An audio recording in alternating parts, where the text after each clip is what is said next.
ये कहानी एक छोटे से गांव की है जो शहर से काफी दूर स्थित था। गांव में एक पुरानी चर्च थी जो वर्षों से बंद पड़ी हुई थी। उस चर्च का नाम था सेंट पीटर्स चर्च और इसके चारों ओर घना जंगल था। लोग कहते थे कि उस चर्च में कुछ अजीब घटनाएं होती थीं, लेकिन कोई भी उस चर्च के पास जाने की हिम्मत नहीं करता था। गांव के बच्चे अक्सर चर्च के बारे में डरावनी कहानियां सुनाते थे। वे कहते थे कि रात के समय चर्च में अजीब सी आवाजें आती हैं और कभी-कभी वहां एक धुआं सा उठता है। लेकिन सबसे भयानक बात यह थी कि जो भी वहां रात को जाता वह कभी वापस नहीं आता। गांव के एक युवक रोहन का नाम सुनिए, जो एक साहसी और जिज्ञासु था। वह उस चर्च के रहस्यों को जानने के लिए हमेशा उत्सुक रहता था। एक दिन उसने तय किया कि वह उस चर्च में जाएगा और जानने की कोशिश करेगा कि वहां आखिर हो क्या रहा है। रोहन ने सबसे पहले अपने दोस्तों से चर्च के बारे में सुना था और उन सभी ने उसे चेतावनी दी थी कि वह वहां न जाए।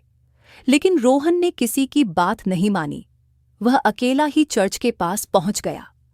चर्च के अंदर घुसते ही उसकी हड्डियां कांपने लगीं। दीवारों पर मिटी हुई धार्मिक चित्रों के अलावा हर ओर अंधेरा और सन्नाटा था। कहीं से भी कोई आवाज नहीं आ रही थी, लेकिन रोहन को महसूस हुआ कि जैसे कोई उसे घूर रहा हो। वह धीरे धीरे चर्च के अंदर बढ़ने लगा।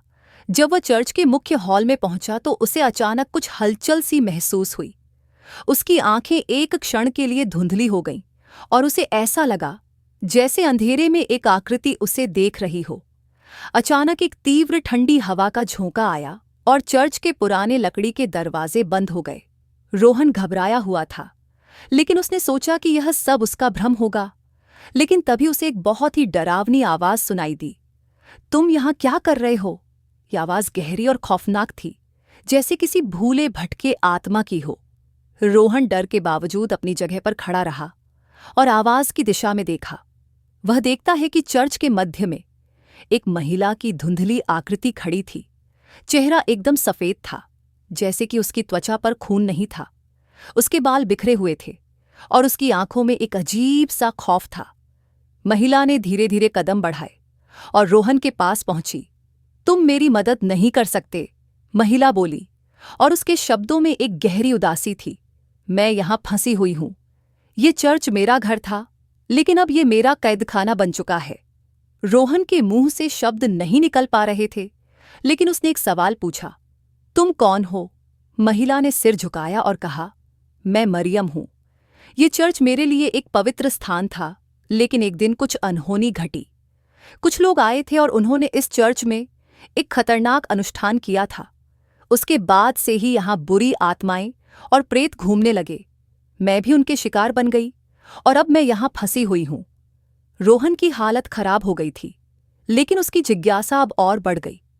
वह जानना चाहता था कि आखिर वह अनुष्ठान क्या था जो इतनी भयंकर शक्तियों को बुला लाया।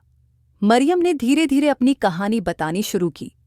यहाँ एक समय एक बहुत बड़ा पादरी आता था जो लोगों को जादू टोना सिखाता था। उसे लगा कि वह भगवान से भी बड़ा हो सकता है और उसने कुछ खतरनाक जादू की विधियां यहाँ सीखनी शुरू की। लेकिन उसे नहीं पता था कि वह जिस रास्ते पर चल रहा था वह उसे और इस चर्च को बर्बादी की ओर ले जाएगा। उसने एक दिन यहाँ एक खौफनाक अनुष्ठान किया जिसमें उसने मृतकों की आत्माओं को जगाने की कोशिश की। इसने चर्च को शापित कर दिया। अब यहाँ कोई भी जीवित व्यक्ति नहीं टिक सकता। रोहन को महसूस हुआ कि अब यह बात सच हो रही थी। वह डर के मारे कांपने लगा था, लेकिन वह जानता था कि वह मरियम की मदद के बिना नहीं जा सकता था। उसने मरियम से पूछा, तुम मुक्त कैसे हो सकती हो? मरियम ने एक घबराहट से कहा, मैं केवल तभी मुक्त हो सकती हूं जब वह जादू तोड़ा जाए। लेकिन इसे तोड़ने के लिए तुम्हें उस पादरी की आत्मा को पकड़ना होगा। वह अब भी इस चर्च में बसा हुआ है। तुम अगर उसे पकड़ पाओ तो मैं मुक्त हो जाऊंगी। रोहन ने तय किया कि वह इस अनुष्ठान को समाप्त करेगा और मरियम को मुक्त करेगा। उसने चर्च के पुराने पुस्तकालय से वह जादू की किताब ढूंढ निकाली जिसमें उस पादरी के अनुष्ठान के बारे में लिखा था। अब वह समझ गया था कि उसे क्या करना होगा। रोहन ने पादरी की आत्मा को पकड़ने के लिए एक कठिन और खतरनाक प्रक्रिया शुरू की।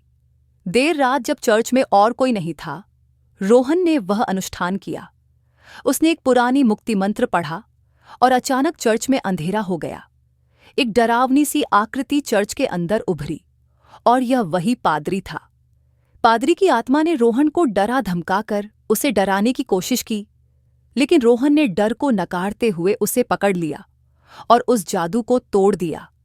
जब यह हुआ तो चर्च की दीवारों में एक तेज शोर हुआ और सभी अंधेरे और खौफनाक शक्तियां गायब हो गईं। मरियम की आत्मा ने उसे धन्यवाद दिया और कहा, तुमने मुझे मुक्त कर दिया। अब यह चर्च फिर से पवित्र हो जाएगा। रोहन चर्च से बाहर निकला और उसके बाद से उस चर्च के आसपास कभी कोई डरावनी घटना नहीं हुई। गांव वाले अब चर्च के पास बिना किसी डर के जाते थे। रोहन ने अपने साहस और जिज्ञासा से न केवल एक आत्मा को मुक्त किया, बल्कि पूरी गांव को शांति भी दी।